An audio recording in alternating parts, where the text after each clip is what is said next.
మంత్రి అడ్లూరితో వివాదంపై మంత్రి పొన్నం ప్రభాకర్ స్పందించారు. లక్ష్మణ్ తనకు సోదరుడు లాంటివారని పొన్నం తెలిపారు. కాంగ్రెస్ పార్టీలో 30 ఏళ్లుగా తమకు స్నేహబంధం ఉందన్నారు.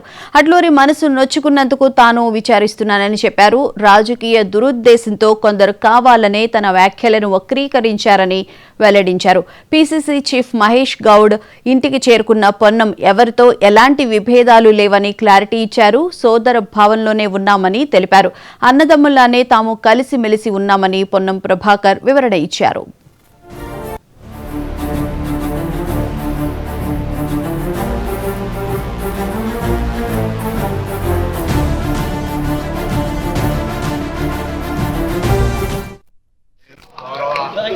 పిసిసి అధ్యక్షుడి ఆదేశం మేరకు వారి దగ్గర రావడం జరిగింది.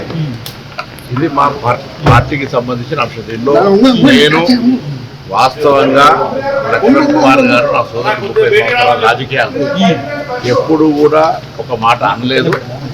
కానీ సోషల్ మీడియాలో వక్రీపడ్డ తర్వాత అతను బాధపడి తను స్పందించాడు. దానికి కూడా పెద్ద సీరియస్గా అంశం లేదు.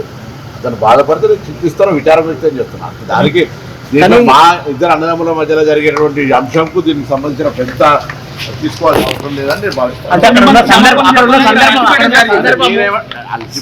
అన్నదమ్ముల మధ్య అల్టిపెట్టేమేముంటుంది. నేనేమంటున్నా, నేను ఆయన అననే లేదు.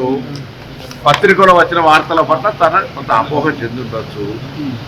తనకు మనసుకు ఎవరైనా అటువంటి ఆందోళనలో బాధ కలుగుతుంది. దానికి విచారం వ్యక్తం చేస్తున్నా, చింతిస్తున్నా చెప్తున్నా. ఈరోజు జరిగినటువంటి అంశం లోపల నేనేదో చెప్పింది కదా, ఎంత